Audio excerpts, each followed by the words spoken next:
Hello everyone, it's Cadie, your CSA Coach with Shared Legacy Farms. I'm going to take a second to sign in on my phone here. This is actually a live tutorial in our Facebook group for our CSA, so I want to make sure that I'm able to answer any questions if anyone is able to join us. So today's tutorial is on Bok Choy. I'm going to call it Bok Choy. There is a big debate in our CSA family, well I shouldn't say our CSA family, with our farmers. Farmer Corinna says that it's called Bok Choy. Farmer Kurt thinks that it's Pak Choy. I'm not really sure how to pronounce what he thinks it is, but we took a poll or a vote in our group, and most people, it was like 50 people to 2 people, said that it's Bok Choy. So that's what I'm going to be using today. So when you get this guy here from the store or from your CSA box, it can vary in size. So these that we got this week in our CSA box are fairly large. I even had one more that seemed a little bit bigger than this one. You can also get baby Bok Choy, which is like a little mini version of this guy. And they're kind of interchangeable for the most part. You just might have to modify your recipe. So if you find a recipe that says baby Bok Choy and you've got this big guy, that's okay. Just kind of read through the recipe and you might have to modify some serving size or how you go to cook it. So when you get this home, you want to store it in your refrigerator, ideally in a green bag. Or a bag of some sort. If you just throw it in your fridge, it's probably going to wilt a little bit faster. So even before you get it in this bag, if you want, you could go ahead and remove maybe some of the stems that seem to be bad or be a little bit yellow, like this guy here I might take off. And when you do that, it might make it a little bit easier to kind of store or fit in your fridge. But other than that, this one looks good. So I would just throw it in my bag here and keep it in my fridge. And that would be good in my fridge for probably about a week, maybe a little bit longer, but I would guess at least a week as long as we've got a decent cold temperature. And then when you go to pull it out and use it, you're going to cut off that end. I should show you that too before you rinse it off. So when you get it out, before you start washing, I would actually just chop off this end first, maybe about 1 inch, and then you'll get a bunch of loose leaves that you can wash off. It's going to be a lot easier that way. The only time I wouldn't do that is if you were just going to make a little bit at a time and maybe rip off what you needed and then wash those individual leaves. But it's easier once you cut that end off. And then you've got all these little leaves, and what I do is I submerge these in water, rinse them off really well, and then you can dry them depending on what you're doing. So Bok Choy has a cabbage-like taste, the leaves especially, and these white stems are a little bit crisper. So this can be in raw or it can be cooked. I think the name actually means cooked greens. It's a really popular green in Asia to cook. And most commonly it's used in like soups and stir fries and things like that. When I use it raw in a salad, I will just make sure that I chop it up really fine because it can be kind of a hardier green to use. So the entire thing can be in raw. I just chop it up, the green part, into smaller pieces in addition to this crispier part. So you can hear me cutting through. This end is a little bit hardier. It has more of like a celery-like texture versus this is more of like a greens, hardy lettuce type texture. So you can definitely chop it up and add it to your favorite salads. Some people will just make a Bok Choy salad instead of using like lettuce or another cabbage. It goes really well in a lot of like Asian slaws. Great with like ginger dressings or sesame dressings, so don't be scared to just chop some up and add it raw to a salad. If you're scared to kind of try it that way, you can always add it to your favorite salad that you already like. So when it comes to cooking it, stir fry is probably the most common thing that people do, whether you're just going to stir fry the Bok Choy by itself or if you're going to add some other veggies in. I know when we get a lot of it, I tend to cut the whole thing up and I actually will use it use it as the main vegetable in like some chicken fried rice or a vegetable stir fry. Because we have this heartier end here, we actually are going to have to cook them at 2 separate times, or for 2 separate time periods. So if we add the greens to whatever we're cooking first, they're going to really wilt up a lot and probably be overcooked and extremely mushy. So when I stir fry it, I will start with these coarser stems here. And those are going to take a few more minutes compared to the leaves. And you could cut these in large pieces or in small pieces.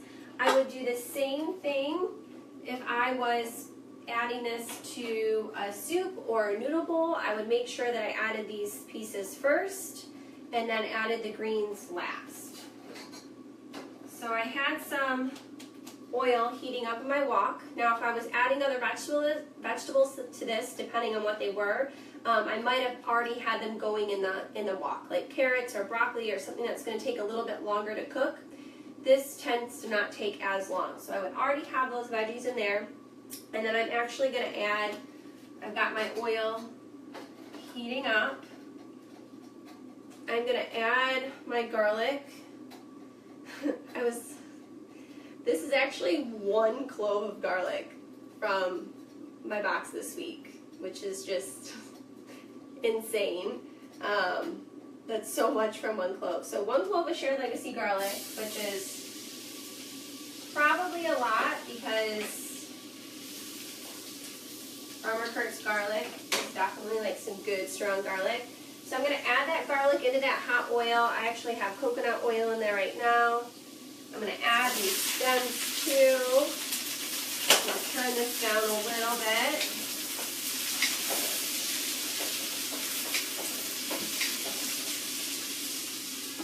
And I am going to let that cook for a few minutes because those stems are going to take a little bit longer.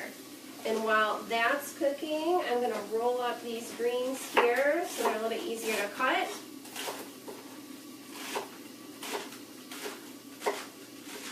And I'm going to cut those into smaller pieces, just one way.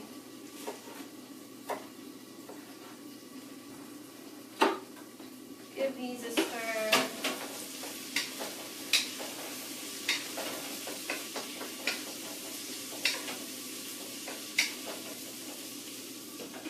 You can also use bok choy in place of some of your other cabbages, like Napa cabbage, or some of your more traditional green cabbages. If you're into ferments, you can also make something called kimchi with bok choy, just like you can some of the other cabbages. So if you're a fermenter, that might be something to look into.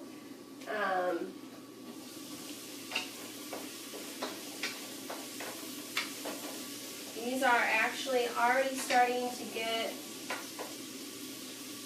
a little soft. That oil is pretty hot.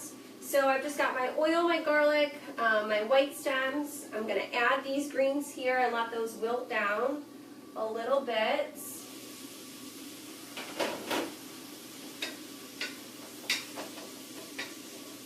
These start to get a little translucent just like onions would, so that's kind of how you know when they're done.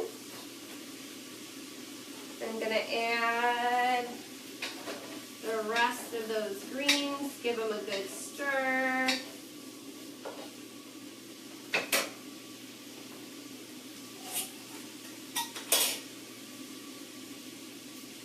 Add a little bit of salt and a little bit of sesame oil or toasted sesame oil just for a little bit of flavor. So sesame goes really, really well with a lot of the cabbages or the bok choy.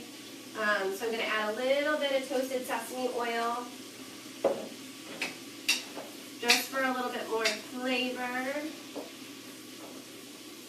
And then we'll close that up and let that cook for a few minutes until those greens wilt down. The other thing that you can do, you can steam it in a steam basket. You can also grill bok choy just like you would other vegetables with just a little bit of oil, salt, and pepper. You can also roast it. And for roasting it, you're still going to use more of your standard just oil, salt, and pepper type roasting protocol. You can roast the whole leaves, or if you had like baby bok choy, you could roast the entire little baby bok choy. Today I am actually going to roast some of these white parts here, and I'm going to serve them over some of the raw greens that are just chopped up. So when you roast them, you could actually roast them in large pieces like this. I'm just going to go ahead and cut them in half. And I'm just going to add a little bit of olive oil and a little bit of coconut aminos, which is just like a soy sauce substitute. So you could also use soy sauce or tamari if you had that. Those flavors go really well together.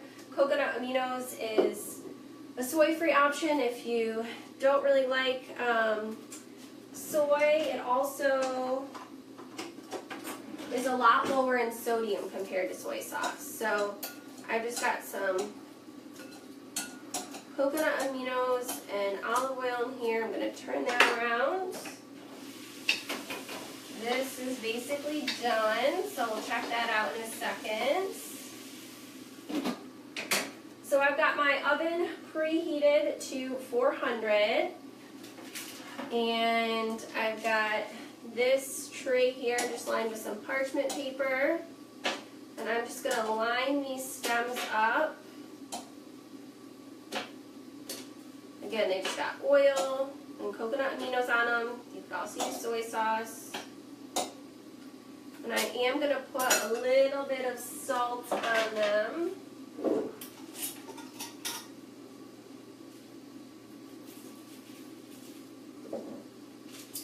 And I'm going to throw these in the oven at 400 for probably just 5 to 7 minutes.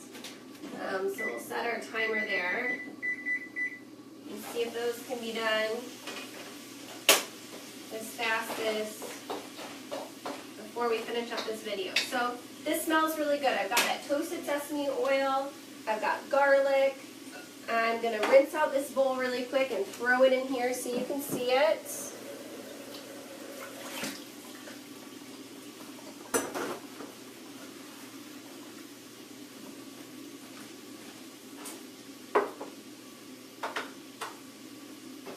See if I can do this without hurting myself.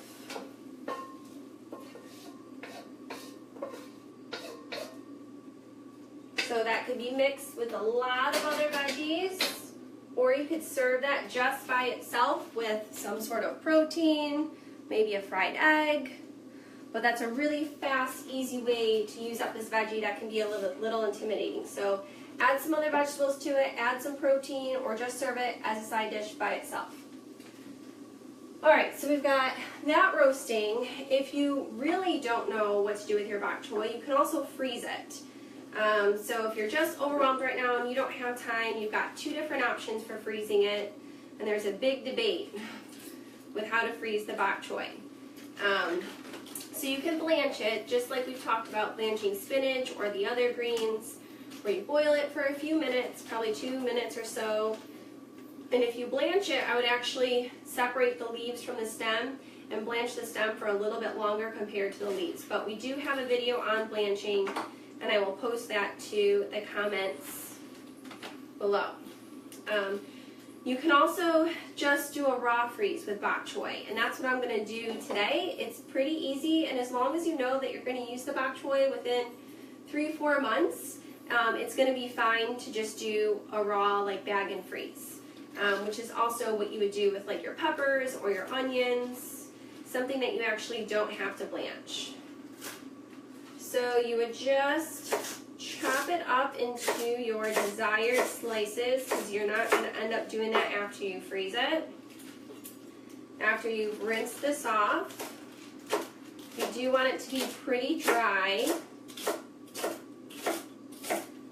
And when you use this after it's frozen, it's not going to be crispy anymore. It's going to be cooked, or be used for cooking. So that's when you could use it for a stir fry or for a soup, but you're probably not going to use it for like a raw salad anymore. So you chop it up, you make sure it's fairly dry, so that way not too many ice crystals form.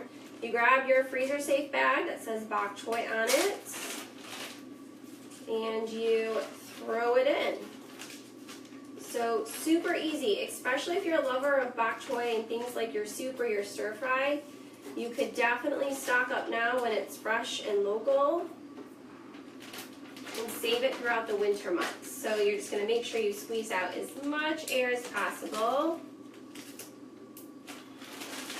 I'm going to kind of spread it out there. And that's it. You can throw it in your freezer. So super exciting when you find out that you can just freeze something without really having to blanch it. Saves a lot of time. Alright, I am going to grab these and just turn them a little bit.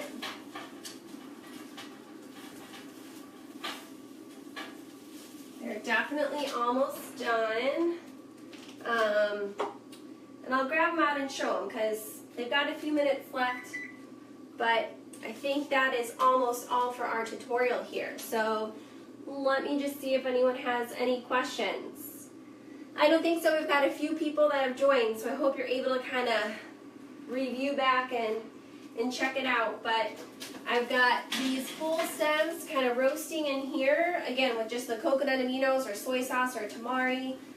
These are pretty much almost done. So this is a veggie that roasts pretty quickly in just 5 to 7 minutes if you do want to have it roasted. Some people will also roast it, and instead of a more Asian flavor like soy sauce or the coconut aminos, they might also top it with some salt, some pepper, and some Parmesan. So feel free to kind of experiment.